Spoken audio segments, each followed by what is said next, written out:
This is hashtag Surviving Alzheimer's, a caregiver's podcast based on the book Surviving Alzheimer's with friends, Facebook, and a really big glass of wine. I'm Dana Steele, and I lost my mom, Fran Nicholson, to Alzheimer's. Now I share stories from other caregivers and the experts who help us through this crazy journey. Joining me on hashtag Surviving Alzheimer's today is a dear longtime friend to tell me his story, Joe Pogge. Now, Joe and I are actually we're on the radio together for the first time ever. We've always been big competitors back in the 80s. Oh man, the competition was fierce between radio stations. But we are both on Houston Radio Platinum. You can hear Joe with Smokin Joe's Driving Range on Saturday mornings at 8. He not only plays classic hits, but he also talks to golf pros and he's even had me on, a really bad golfer, but I love golf. And so we love talking about golf and rock and roll. He also, though, is very much an award-winning marketing and PR guy. I learned so much from him competing against him. I mean, we kicked your ass every once in a while, but you kicked our ass too at KLOL. But that's not why Joe's on this show. Joe's wife, Joe's sweetheart for how many years? We celebrated our 40th anniversary October 14th of last year. Wow. Early onset Alzheimer's. Wow. Well, no, she actually has frontal dementia. Oh, it's frontal. It's frontal. Yes, but they're all in the same family. Right. It was November of 2017, and I'll never forget, we went to see the neurologist, Dr. Dan, and I was kind of shocked seeing some of the questions and the things that he did and her response or lack of response. And then he said, we should probably schedule some more meetings. And he gave me his card. He says, when you get a moment by yourself, call me later. And it was about 5:00 and I called him. And that's the first time I heard that ugly word. He said, in my professional opinion, your wife has got dementia. And how old was she? At that time, I was 17. She's 65 now, so she was about 58. Wow. What sort of questions? Do you remember what sort of questions the doctor asked? Was it? Yeah, the very first one, he took a piece of paper and he asked her to draw him a clock and show him 3 p.m. And she could not do that. Then he asked her some other very simple questions and she could not answer those. And then part of a little bit of the disease came out in that I know now.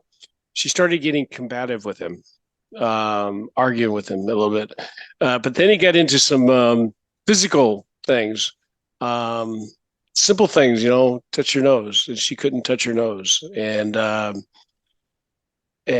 asked her to stand on one foot and she couldn't do that. And it was just, I'm sitting there as a spectator watching this, and I'm like, what is going on? And then it was January of 2018, we got the full diagnosis after several tests, and they came back and they said frontal dementia. And they gave me their analysis, which is basically that there's no cure. There's not really any treatment. And kind of gave me an outline of what to expect. So I immediately, in January of 2018, I began to learn what a caregiver is and what all it is about. And now, is this is the same thing Bruce Willis has, isn't it? Frontal lobe dementia? Yeah. Yes. Bruce has frontal dementia. Let's back up a little bit, Joe. Let's back up and then we'll get to that. Back up, because I mean these are big things. Like they had my mom draw the numbers on a clock 1 through 12, and she drew them all on the right side, which I was like, what? Yeah. But now knowing everything I've learned, becoming the unintended Alzheimer's expert I am, I can go back. I can go back years and go, okay, that was weird. I should have noticed that. I should have noticed that. Go back to before. Why did you take her to the doctor in the first place? What were you seeing? What finally made you say, okay, we got to do something? It was very funny. About a year prior, we were in Chicago for a wedding or something. Anyway, I started noticing Nancy started having a small twitch in her lip. And at dinner one night, I said, you got a twitch in your lip. She says, no, I don't. And Jason was there with us, and she goes, yes, you do. She says, no, I don't. And I that's said, your well, son, right? yeah, that's my Okay. son. And we said, maybe we should just go see a doctor. And she says, no, I'm fine. I'm fine. And I said, well, I mean, did you get this twitch? It's happening all the time. And she said she'd talk to her doctor whenever she went the next time. And then fast forward, it was April of 17, and I had her sister and brother-in-law come down to celebrate and surprise her for her birthday. And I arranged for her two best friends to pick her up, take her for lunch, and then meet us at the Omni Hotel, where I scheduled an afternoon of massage in the spa. And they got there, and so we're down by the pool, and her sister walks out, and you would have thought her sister was just somebody else at the pool. She's like, "Oh, hi," and she hadn't seen her for months. Anyway, so I didn't think anything of that, and then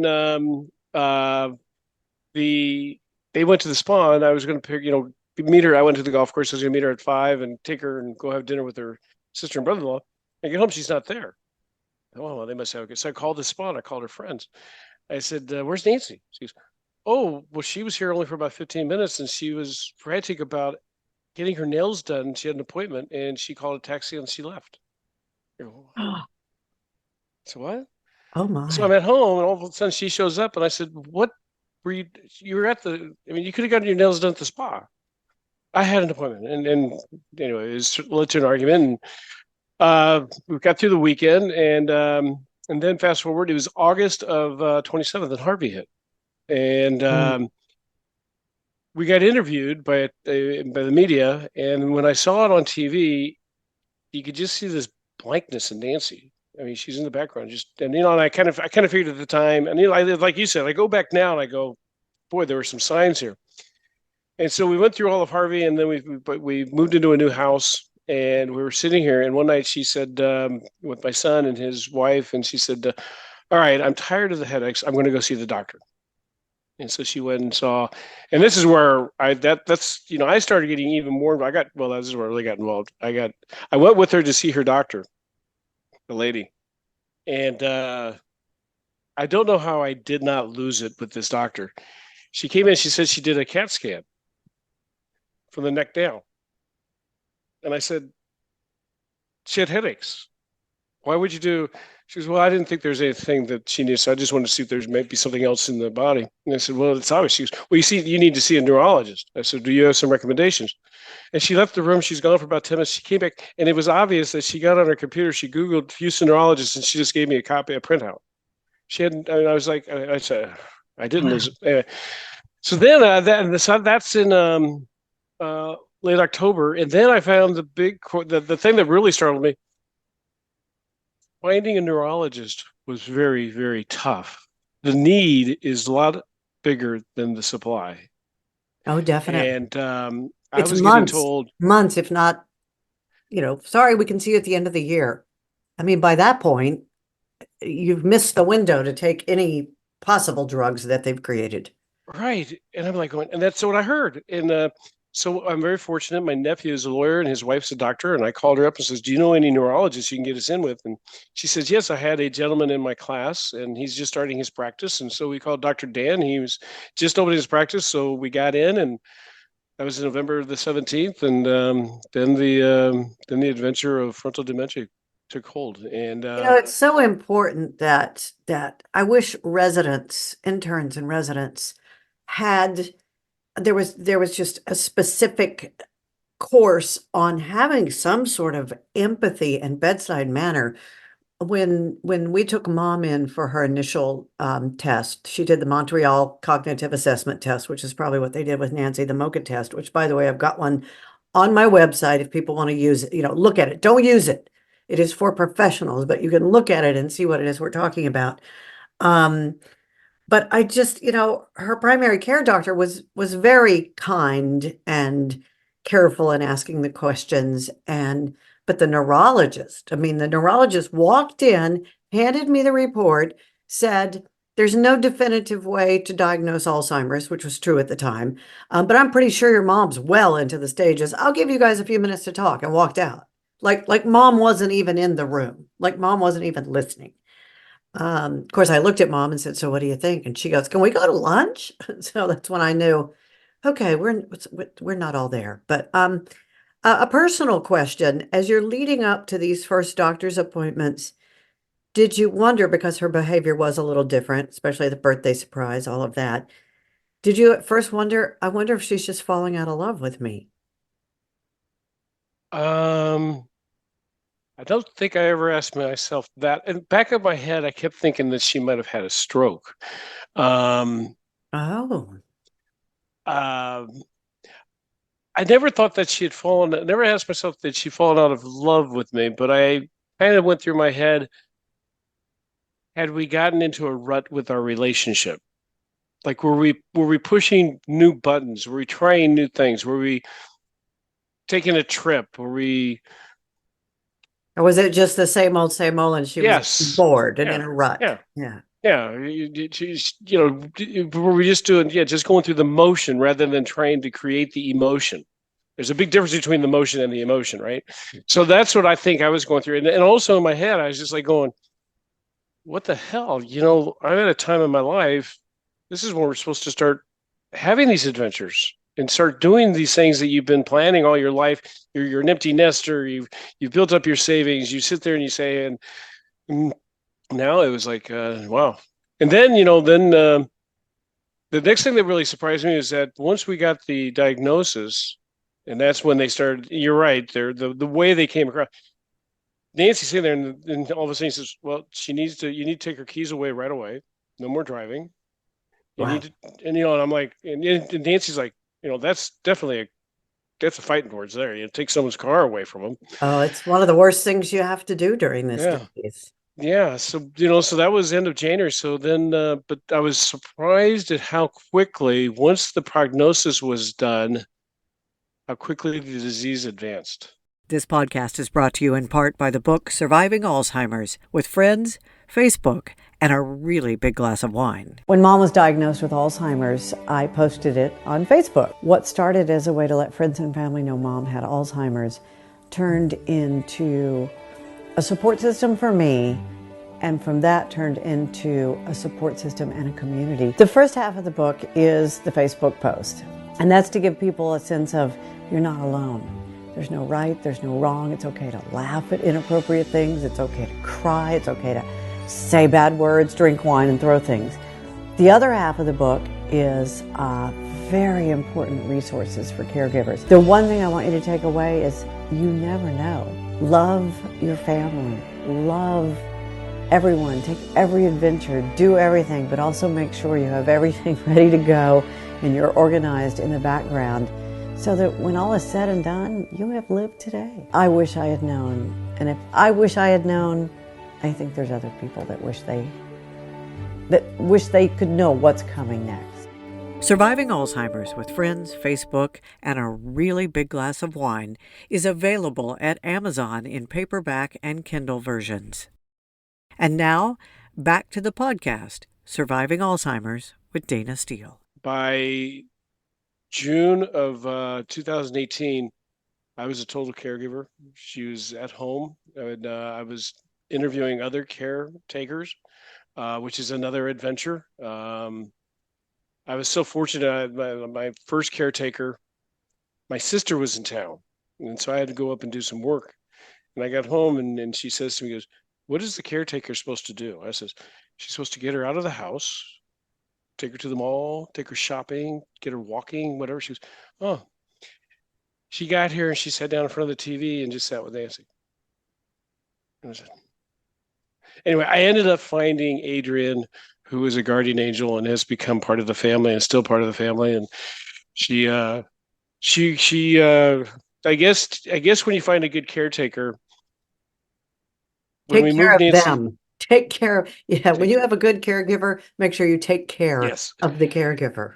And Adrian she became very attached to Nancy. In fact, she had some depression when we put her into the assisted living, and but she was a tremendous help. But that's and when if you know somebody that is going through this disease, there's several things you cannot assume. Number one, I didn't know what I was doing, Yeah, you can read all the books. There's lots of books and everything, but bottom line, you don't know what you're doing. There is not a diehard how-to. So don't be afraid to ask them, "Hey, how's it going? Do you need a helping hand? Do you want to go out and have a bite? Do you want to get out of it? Because once you get into the whole caregiver role, it all becomes 24/7. And people, Alzheimer's, dementia, it all makes people uncomfortable and they stop coming. And even if the person doesn't recognize you or know you, the caregiver like Dana or Joe needs you. They need a plate of, a lasagna casserole. I'm going to come sit, you go get your nails done, whatever. How did you decide? What finally made you decide I can't do this at home anymore? Because this is a tremendous source of guilt. It is also a tremendous source of arguments that I get from people who say to me, I can't believe you just put your mom in a home. Well, we had a 5-level Frank Lloyd Wright-ish kind of house, slate floors, plate glass windows, brick, hard surfaces with 5 different levels. There was no way my mother was going to be able to live there. And I had to keep working. We had bills to pay. Charlie, of course, was still flying. So it's a hard decision to make. It will create a sort of, I know it, I still have a little guilt that will stay with me forever, but I know it was the best thing.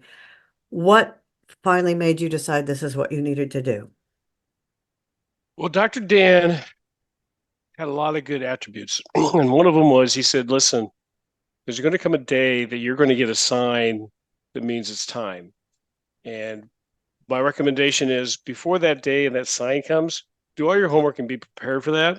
And so we had already had a home that we knew would fit and everything. And so what a lot of people don't understand about caregiving, my wife became a newborn baby. I was showering her. I was dressing her. I was wiping her ass. I mean, you're doing everything, right? Uh, and so as you go through the stage, and Adrian was here and she's helping me. Adrian showed up a bit late one day, like 5 or 10 minutes. And as she pulled up, she saw Nancy 2 houses down walking the street, and she'd gotten out the house because Hannah was back taking care of her kids. So she went down and got her and everything. And so that we rest easily. We just put the chain locks at the top of the door so she couldn't. And then also we had the grandkids here, so they couldn't get out either. So then I get a call. It was May the 13th, and I get a call, and Adrian says, "What time are you going to be home tonight? Can I sit and talk to you?" And I said, "Yeah." And I called my son. I said, "Hey, can you join me for this conversation with Adrian?" So we sat down, and she started off saying, I was 15 minutes late today, and I really apologize. And I came in the house, and Nancy was sitting in her chair, and she had soiled her pants, and she'd been sitting there. And Hannah hadn't done anything. And I said, Stop. I said, Hannah is a stay-at-home mom. She has 2 children under the age of 5. She is not Nancy's caregiver.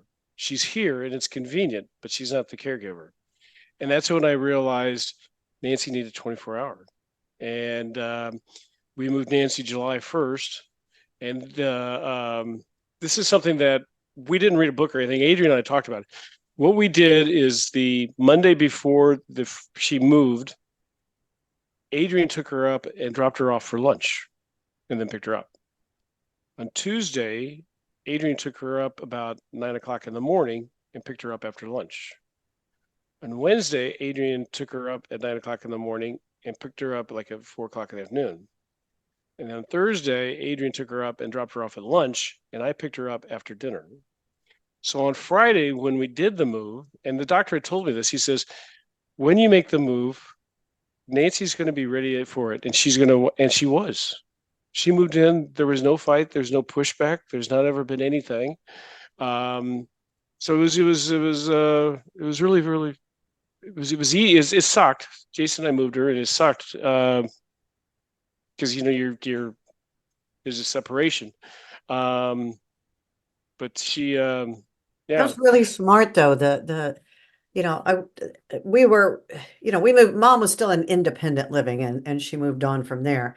But that's a really great idea. I'm gonna drop you off. It's you're gonna have fun and there's lunch and there's Right, people and there's bingo and there's crafts, or you can sit and watch TV or right. And yeah. it really worked out. A couple of things with Nancy. I see Nancy. A couple of things. I was very fortunate. One of my golf buddies owned a small, like 30-year pharmacy out here in Missouri City, Ed's Pharmacy. You might have Oh my remembered it. God, it's still there. It's still here. Yeah, Ed's Oh my, not, but it's still here. yeah. Ed came up to me when Nancy got diagnosed. He said, "Hey, listen, when you want to talk, I know all the assisted living places because I work with them." I said, "We can talk right now." And he says, "Okay, there's this one company that owns two, one in here in Missouri City, one over in Sugar Land." And he says, "They're really good. They're this, and this." And I said, "Okay." And he said, "Now, when you go and visit them, schedule more than one interview.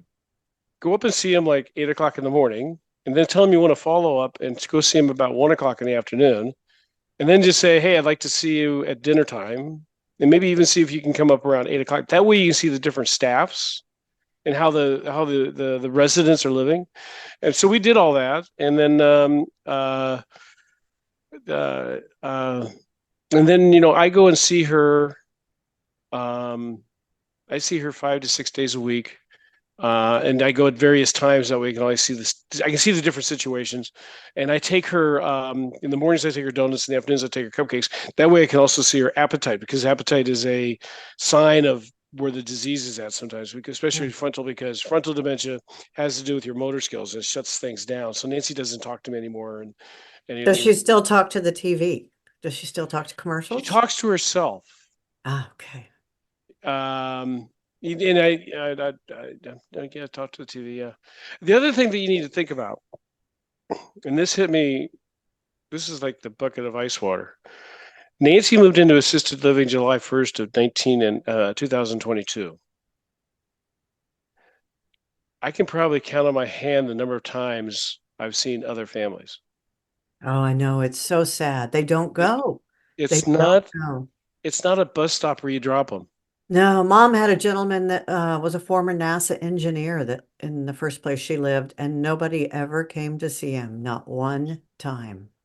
And the other thing is, like, for Valentine's Day, if I take Nancy Cupcakes, there's a small place out here that makes these unbelievable cupcakes, and they have a loyalty program, right? So for Valentine's Day, I used my loyalty points, and I took a dozen of these unbelievable cupcakes up to the staff. And my sister, who's a registered nurse and she worked in hospitals and she was my mom's caregiver, she said that my visits give the staff a break, because they don't have to be looking over their shoulder. What's Nancy doing? Where is she? What is this? Um, and to show them that you appreciate them, that's really. I mean, I don't know how people work in that business. I mean, it's I brought gift cards. I brought, kolaches. I'd bring a tray of sushi because some of them like sushi. yeah. I tried to bring something every couple of weeks, especially in some of the latter places I had her where the staff was amazing. Not only were they amazing and it was a small care home, but they had bothered to read her bio. They'd asked me for a bio. Somebody bothered to read it because I started coming in and they had her parked in front of ESPN watching tennis. Now she was nonverbal. She couldn't really see or barely hear, so they had the TV cranked up. But she knew this. She knew a good serve. She still knew the calls. She could tell when it was an ace, and she would just smile. And I remember thinking somebody actually bothered to read the bio and found one thing that made my mother happy in those last few months. We're going to run out of time here, but I wanted to ask you again, it's another personal question. You started dating. Mhm. How did was it Jason saying, "Dad, you got a date," or how how how do you No, start it dating was again when the woman you love is still alive and you're still married? first of all, Nancy is the love of my life. No one can replace her. Big breath, big breath. Uh, it was September of 22, and Nancy's sister came to town. And Nancy's sister is very religious. And we went up and we saw Nancy, and we spent 3 or 4 days with her. And she's a hairdresser, so she cut her hair and she did her nails and everything. And after the last visit, before we went to the airport, we were having lunch, and she reached over, she took my hands, she said, "Joe, my sister is gone. Mm. You're young. Go have a life. Go socialize." And she didn't, and that was in September. So I asked others, I asked my son, I asked my family, and everybody kind of said the same thing. Yeah, you're young, you should. And then by accident, I met a young lady that has been through some of her own challenges, and we've become very special. That I know that she had a husband of 27 years, and I can't replace him, and she knows that she can't replace Nancy. However, there is one piece of advice that nobody ever gave me, that if people are listening to this, I hope that they can share this with others. Nancy and I never talked about what if. We never talked about what if something happened to me? What if something happened to her? In today's world, there's so many crazy things that happen, but with this disease, you don't know there's no, hey, at 70 years old, you're going to hit this or what. No. So you need to talk to each other about, what if, so that maybe some of that guilt isn't there. Yeah, there is still some guilt sometimes with it. But at the same time, I now have somebody. I guess the best way to tell you about the young lady I'm dating, Fran, is in February, I was at the golf course. And when you're the caregiver, sometimes you don't understand what it is on your shoulders. And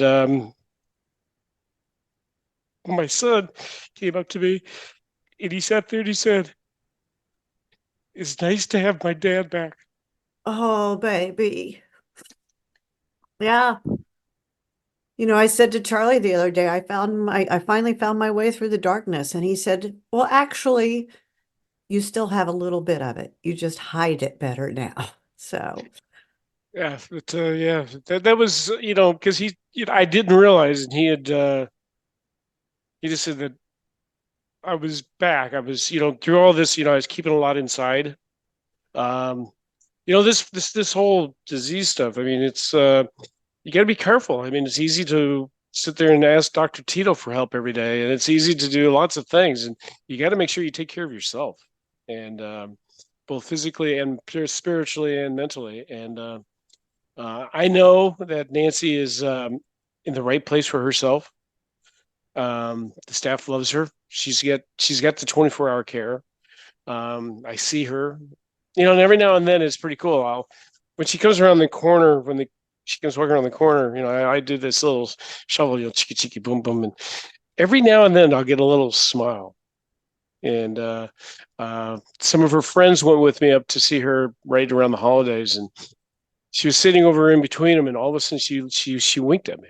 I was like, so there's still, I mean, I don't know what all goes in there, but yeah.